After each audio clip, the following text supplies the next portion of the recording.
So bhakti offers us both pacification and purification.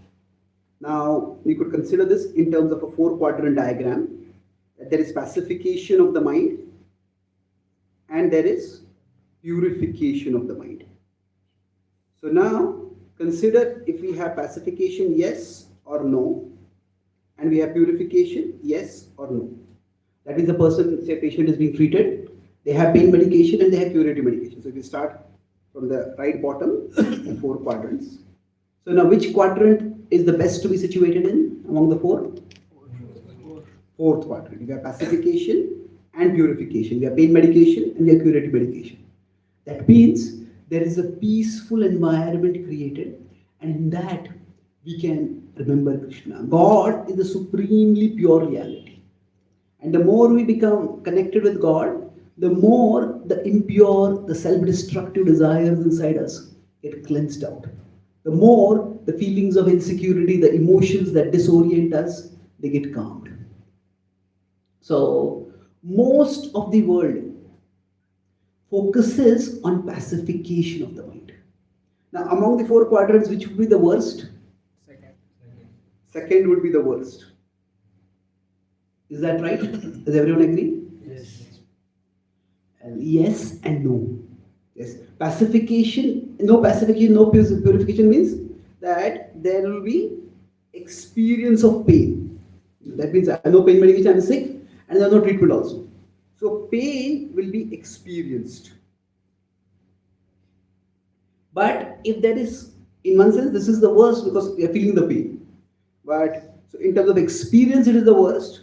But in terms of consequence, no, it is possible that pacification without purification could be worst. Because if a patient is just taking pain medication and thinks, I'm fine now, as long as I'm taking pain medication, I'm fine, then that could actually be even more problematic because inside the disease is becoming worse and worse and worse. So in many ways, everybody needs pacification for the mind. So the world is so agitating that we will all need and seek pacification. So that the pacification could be in tamas, it could be in rajas, and it could be in sattva. Now, sattva, rajas, tamas are the three modes of material nature. They are like mental gears, the way our mind defaults towards function. So when life becomes very agitating, maybe a person goes to office and the boss chastises them and they hear the news, maybe there is going to be a firing and retrenchment, economy is going down, and they get a phone from their home saying that their wife is upset with them because of something. The person feels, my mind is so agitated, let me just go to a bar and drink. So what are they doing? The mind is agitated and they are trying to pacify the mind. So in tamas, people seek intoxication. So intoxication is also a way to pacify the mind. Now the problem is that pacification is temporary and after that the mind becomes even more agitated. Now in rajas, people may seek entertainment. Now of course, some entertainment can be truly uplifting, it can be sattvic also. If we watch some movies about some people making a real change in the world, some teacher making a positive change by training children for a better life, or we watch something about some spiritual values, that can be sattvic also. And entertainment can be tamasic also, just horrendously destructive, obscenely indecent. So it can be, but in general, most entertainment is in Rajoguna. It's in passion. So what happens? Oh, in my life, there is no pleasure, there is no enjoyment. And you go in a movie and see very good looking people. And so normally what happens? When people see a hero and a heroine enjoying, what are they doing? There is an English word called vicarious pleasure. Vicarious means second hand. So when the hero and the heroine hug each other, people whistle. Why? Because they're mentally imagining, if I am there, it would be so nice. And that's why most of the time when people are watching movies, they want to eat something like popcorn. Why? Because everything is imaginary, something has to be real. Isn't it? So, I'm not saying entertainment itself is always a bad thing. But entertainment is also a way where we are trying to get away from the things that are agitating the mind. But the problem with when much entertainment is, say, if it is lust and anger and greed, that is what has agitated the mind. Oh, there is this person who is so attractive, but I can't have a relationship with that person. Oh, this person has so much money and so much, this person is so popular and I'm not like that. And then we go and watch people who are very attractive and who are very popular. During the movie, we might feel, forget all our problems. But after that, we come back with the lust increased, with the greed increased, the anger increased. And then what happens? From Rajas also, we may go towards tamas, and then eventually we'll go to a place where there is no pacification available. Nowadays, with social media and so much distraction, what is happening is we are all seeking dopamine hits. So when we're seeking dopamine hits, what are we doing? Basically, the mind feels bored, the mind feels restless, the mind feels anxious. So something to stimulate me quickly. So the pacification is basically the mind is feeling something negative or feeling something which it doesn't want to feel, then try to get something else. So now we may seek pacification in itself, and that can be unhealthy. Now in Sattva Guna, what happens is we seek pacification, but we seek pacification not through intoxication but through illumination. Illumination means that we try to flash a light on ourselves. Okay, at that time, that person spoke this and I got angry. Let me take a few deep breaths. Let me calm myself. Let me understand what really triggered me so much. What was it that agitated me? Was it what they spoke, or was it I was already irritated in a bad mood and that's why I got upset? So we can journal, we can introspect, we can read some wisdom texts, we can talk with friends and counselors and mentors and guides. And whenever that agitation is there, we seek self-understanding. The Gita says, Atma Buddhi Prasadajam. We try to understand ourselves. And there is much in the bhakti culture, in the broad spiritual culture, which offers pacification for the mind. So the world will agitate us, and we need to have means by which we can pacify ourselves.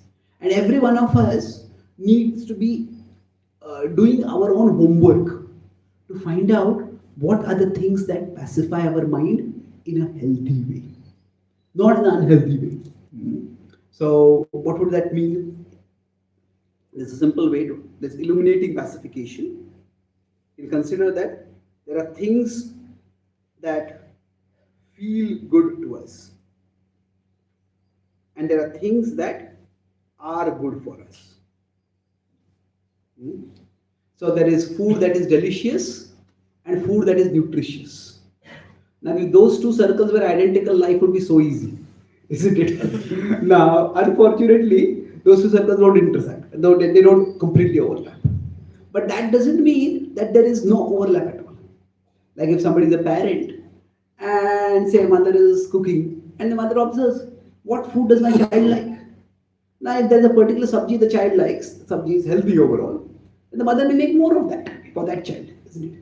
So each one of us, we need to observe what is it that feels good and what is it is good for us. And that Venn diagram, where is the intersection of that? So if we only go towards what feels good, then this will be degrading for us. As I said, that will be pacification without purification. It will take us rajoguna, tamoguna, it will make us worse. But if we are only doing the things which are good for us, but that don't feel good for us, we may need to do that for some time. But this will become exhausting for us with time. So, as a duty, as a responsibility, we need to do things which are good even if they don't feel good to us. But over a period of time, we also, by self-observation, need to understand what are the healthy ways in which I can pacify myself. So, in the practice of bhakti, some of us may like kirtans. So, maybe a particular tune, a particular song, a particular devotee singing. So keep that with us. Maybe keep a shortcut on your phone. Whenever we feel agitated, we feel fear or anger or lust or any such triggering thing in the mind, Just start hearing that. Or if we write that, like the talks of some speaker, take some key points, put them in notepad and read them. If we like the deities pictures, so whichever we feel most connected to, keep that with us. So technique. So this is something where bhakti becomes very individual. That bhakti, there is a universal aspect to it. There are some practices we all do, but we all have an impersonal relationship with Krishna. And this intersection finding is, it's an individual responsibility. And this will help us to pacify our mind. Now, when we are practicing bhakti, one more thing that happens is that purification. So, we want to, ideally speaking, if you go back, we want to be in the fourth quadrant. So, the purification happens to the extent we connect with the all pure reality. Now, purification, what does it mean? Does anyone remember? I discussed in the previous session. What is purification? Purification means that, yes? Means when what you feel good and what is good. Excellent. Okay. So very good. So that's very good. So basically, these two circles start intersecting more and more. That what feels good and what is good starts becoming more and more overlapping. So for example, say if we get a large cake. Now what may feel good is, I want to eat all of it and eat it before anybody comes to know also the cake is there. So then I would have to share with anyone else. Now that may feel good, but that is not good. There's a cake is for everyone. But over a period of time, say when we start sharing the cake with others, and then everybody else feels happy. And in their happiness, we also feel happiness. So what happens is that's the process of maturing. So when we connect with Krishna, Krishna is all pure. And just as if we are feeling cold and we go near a heater, then we feel warmer. Like that, when we go closer to Krishna, we start becoming purer. And as we become purer, then purification means that we are all made in such a way that we get the greatest happiness when our actions contribute to others' happiness. When I feel that, not just feel in an emotional subject, but in a deep existential sense, that my existence is of value to someone or something beyond me, someone or something bigger than me, then that gives a great fulfillment. And ultimately, when we are practicing bhakti, what it means is, yes, we are chanting, we are trying to purify ourselves, but by that, we understand that I am a part of a larger plan. And because I am a part of a larger plan, so my actions will be of great value. So I become an instrument for a higher benevolent force to work through. And that way, what feels good and what is good starts aligning more and more. So when we from greed, purification could mean from greed we go towards gratitude. So greed is all about grabbing. I want more and more and more, and the more I get, I'll be happy. But when there is gratitude, there is appreciating and there is sharing. Okay, I have been given this. This is something which I have got. It's a gift, and let me share it with others. The way nature works is that a gift in one is meant to be a gift for everyone. That if one person can sing nicely, then what that person's singing can actually benefit everyone and can bring joy into everyone's life. So that way, the purification helps us to find happiness in the things that makes Krishna happy, and because Krishna wants everyone to be happy, in the things that make others also happy. So we would like to be in a place where there is both purification and pacification. And in the bhakti culture, when we do our sadhana, especially the times when we turn away from the world to focus on Krishna directly. that is the time purification happens the most. That's why purification happens through what we can call as intensive bhakti. Intensive bhakti is where we turn away from the world to focus on Krishna. But bhakti also has another aspect to it. I'll conclude with this point, that when we are here in the world, there is above the world is Krishna. So in bhakti, there is intensive bhakti, where I turn away from the world to focus on Krishna. But then there is inclusive bhakti. Inclusive bhakti is where I turn towards Krishna, turn towards the world with an attitude of serving Krishna. So in the Bhagavad Gita in 12.8 and 9, Krishna talks about intensive bhakti. Mayeva mana datsva may buddhim niveshaya nivashisyashi mayeva ata urdhvam na samshaya. Just fix your mind and intelligence and heart in me and live in me. But then he says, that's not the only thing you have to do. If you consider in 12.10, in 18.46, he talks about inclusive bhakti. What is that? He says, Madartham api karmani kurvan siddhim avapsisi. The work that you do it for my sake. Yataha pravrittir bhutanam yena sarvam idam tatam swakarmana tam abhyarcha siddhim vindati manava. This from whom everything is originated, by whom everything is pervaded. Serve that Lord through your work. So as students, Krishna is not just on the altar. Krishna is in the school also. Krishna is in the college also. Krishna is in the office also. And we serve Krishna in the temple. We remember Krishna, we become absorbed in Krishna, and then that inspiration, that clarity, that purity, we take into the work that we do. So when we are inclusive means it includes the world. When we are having bhakti being practiced in an inclusive way, when there is purity, there is a fundamental shift in not necessarily what we do, but why we do it. We may continue our careers, we may continue our various roles, but normally, whenever we do something, it's all for our gratification, our recognition, our reputation. But this is no, bhakti is very less. And bhakti is more, we do it for contribution. That this is the opportunity I have, this is the forum I have, let me act in a mood of seva, a service attitude. And if even a small number of people started acting in this way, the world would become a much better place.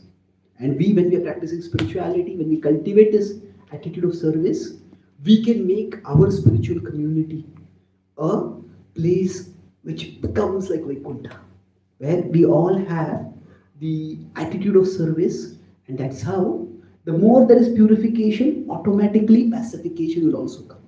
If I stay calm, I'm not going to speak in a way that is harsh or judgmental or agitating towards others, and you don't speak like that, then what will happen? Naturally, our minds will stay peaceful. So in that sense, purification and pacification both work in a wonderful harmony. And that is the gift that Bhakti provides us, provided we practice Bhakti diligently. So I'll summarize the third part of our series. Let's talk about how spirituality empowers us. And we talk about how it empowers by providing Shanti, peace to the mind. So let's talk about three main parts today.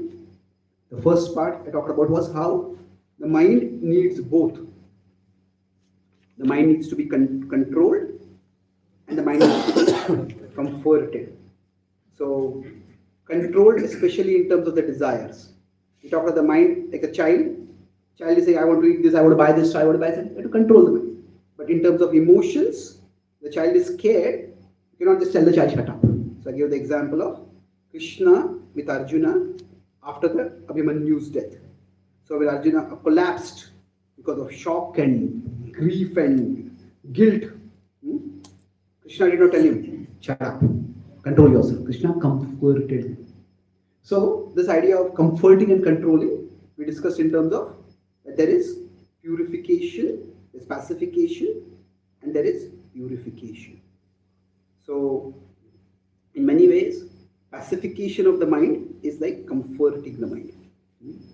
And that's important. But we discussed among these four quadrants how the second feels worst. So pacification is like the pain medication, and the purification is like the curative medication. So we need both. So feels best is the fourth one, but what could be the most dangerous possibly is the first quadrant. So here we discussed how somebody they seek pacification through intoxication or just through entertainment. That will be Rajoguna, Tamoguna, Rajoguna, or better in Satoguna is we seek illumination. Illumination means when I am feeling some craving, when I am feeling desire going wild, when I am feeling emotions going wild, try to understand yourself. So bhakti is not just one activity. Like okay, chant, do some puja. Bhakti is a culture that helps us to develop a relationship with Krishna and a deeper relationship with others. Srila Prabhupada said the purpose of Krishna conscious movement, one of the purposes, to help all people come closer to Krishna and closer to each other. So this culture offers us both pacification and purification. So I discussed how can we find pacification for ourselves? We can look at the intersection of what feels good and what is good. And that way, each one of us needs to take individual responsibility to find this overlap. And then purification will happen when both of these will actually start highly overlapping. That's when the feels good and is good becomes more and more identical.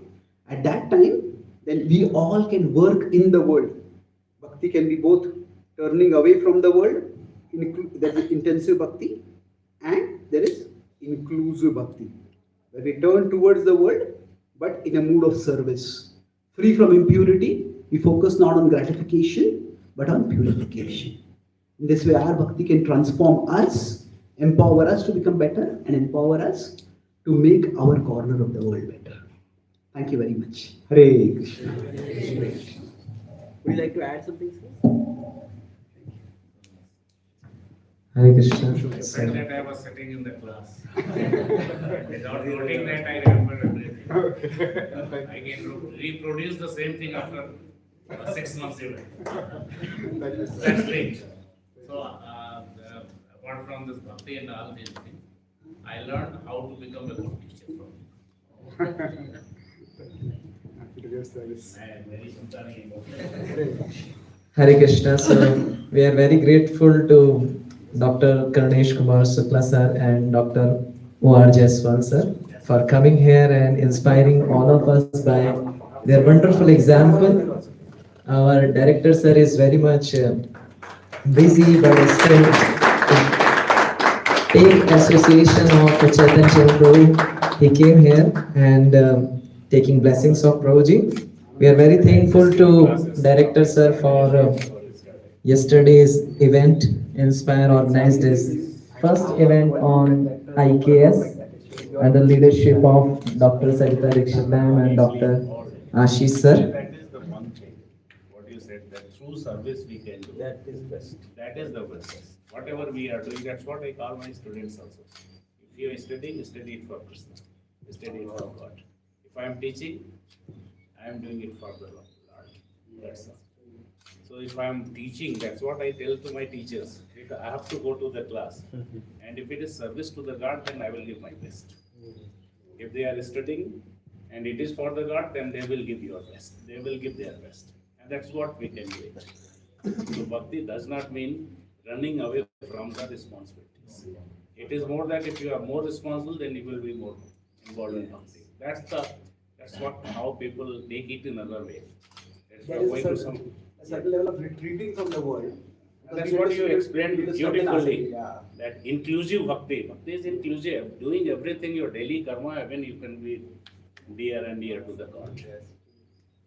Great. Thank you, So, sometimes without selfishness. yes. Then the